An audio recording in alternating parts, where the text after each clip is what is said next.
Jawahar Nagar municipal కార్యాలయం ఎదురుగా మాజీ మేయర్ మేకల కావ్య ఇతర కార్పొరేటర్లు. ఆమె పెద్ద కబ్జా కోర్ ఆమె. ఎందుకంటే దాదాపు 5-6 ఎకరాల్లో పెద్ద ఎత్తున కబ్జాలు చేసింది. ఇప్పుడు ఆమె కాంగ్రెస్లోకి రావడానికి ప్రయత్నం చేస్తుండే, వస్తున్న ప్రయత్నం చేస్తున్నట్టుంది.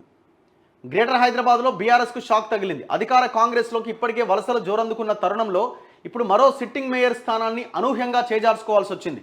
మల్కాజ్గిరి జిల్లా జవహర్ నగర్ మేయర్ మేకల కావ్య పైన పెట్టిన అవిశ్వాస తీర్మానంలో అసమ్మతి కార్పొరేటర్లు విజయం సాధించారు.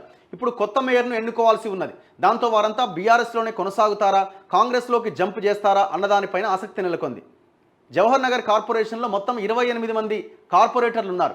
వీరంతా బీఆర్ఎస్ తరపున గెలిచిన వారే. వీరిలో ఒకరు గతంలో మరణించారు. మిగిలిన 27 మందిలో 20 మంది మేయర్ పైన అవిశ్వాసాన్ని ప్రకటించారు. మున్సిపల్ కార్యాలయంలో ఉదయం 11:30కు బల నిరూపణ ప్రక్రియ మొదలైంది.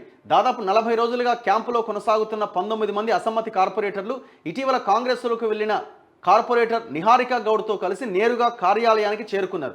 అవిశ్వాస తీర్మానానికి అనుకూలంగా 20 మంది చేతులెత్తి ఆమోదం తెలిపారు. దీంతో అవిశ్వాస తీర్మానం నెగ్గినట్లయింది. మేడ్చల్ మాజీ ఎమ్మెల్యే కాంగ్రెస్ నాయకుడు సుధీర్ రెడ్డి కనుసైగల్లోనే క్యాంపు రాజకీయాలు నడిచాయి.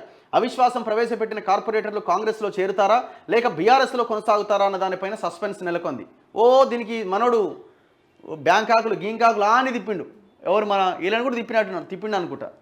ఇదంతా మల్లారెడ్డి ఏరియా.